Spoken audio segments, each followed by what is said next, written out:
ऐका ना, इथे मी मच्छी फ्राय करणार आहे. तर त्यासाठी मी इथे तांदळाचं पीठ 2 चमचे घेतलं आहे.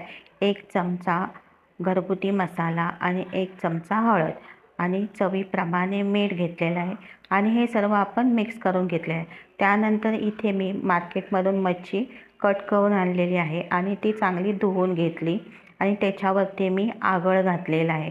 तर तुमच्याकडे आगळ नसेल ना, तर तुम्ही लिंबूचा रस घातला तरीही चालेल आणि ही 2 मिनिटासाठी अशीच या आगळमध्ये आपण ठेवायची आहे.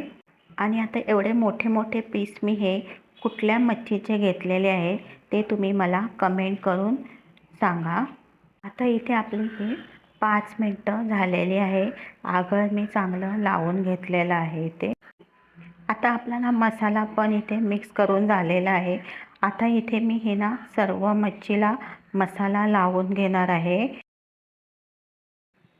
आता मी गॅसवरती इथे तवा ठेवलेला आहे. हा माझा मच्छीचा तवा आहे. फक्त मी याच्यामध्ये मच्छी फ्राय करते आणि शक्यतो मच्छीसाठी ना वेगळाच असा तवा ठेवायचा.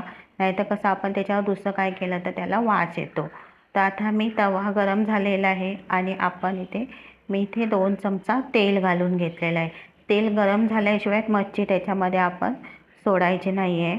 तर आपलं तेल गरम झालेलं आहे. आता मी ही मच्छी ना याच्यामध्ये घालून घेणार आहे. मच्छी आपली ना चांगली ना एका साईडने भाजून झाल्याशिवाय दुसऱ्या साईडने आपण ती पलटी करायची नाही आहे. तर आता मी इथे एका साईडने तर आता मी ना इथे ही मच्छी पलटी केलेली आहे, कारण आपले एक बाजू भाजून झालेली आहे. आता आपल्याला दुसऱ्या साईडने ही मच्छी चांगली अशी भाजून घ्यायची आहे. व्यवस्थित पलटी करता यावं यासाठी आपण काय करायचं, याच्या तव्यामध्ये ना थोडीच मच्छी घालायची, म्हणजे कसं व्यवस्थित मच्छी आपल्याला पलटी करता येतं. तर इथे मी दुसरी साईड पण अशीच भाजून घेतलेली आहे.